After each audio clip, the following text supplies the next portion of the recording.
নমস্কার বন্ধুরা, আমি বর্ণালী আর বর্ণালীর মিক্স ব্লগে আপনাদের স্বাগত জানাই।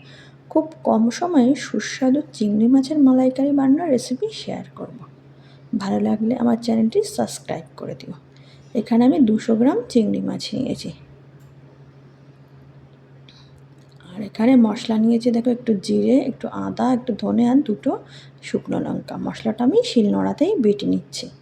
শিলে বাটা মশলার স্বাদ কিন্তু বেশি ভালো হয়।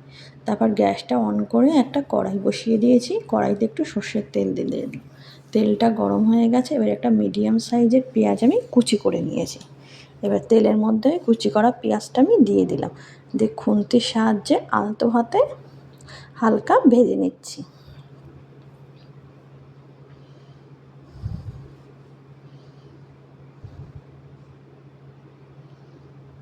দেখো, উল্টে পাল্টে ভালো করে আমি ভেজে নিচ্ছি। তারপর বেটে রাখা মশলাটা আমি এই তেলের মধ্যে দিয়ে দিলাম। দিয়ে সবগুলো একসাথে ভালো করে আমি কষিয়ে নিচ্ছি। দেখো, মশলাটা খুব সুন্দর কষানো হয়ে গেছে। এই চিংড়ি মাছগুলোকে ভালো করে আমি ধুয়ে ছাড়িয়ে নিয়েছি।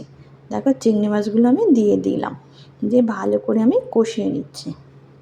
আমার ভিডিওটি যদি ভালো লেগে থাকে তাহলে লাইক, কমেন্ট, শেয়ার অবশ্যই করো। তারপরে আমি একটু হলুদ আর একটু লবণ দিয়ে দিলাম, দিয়ে ভালো করে আমি কষিয়ে নিচ্ছি। দেখো কত সুন্দর কষানো হয়ে গেছে।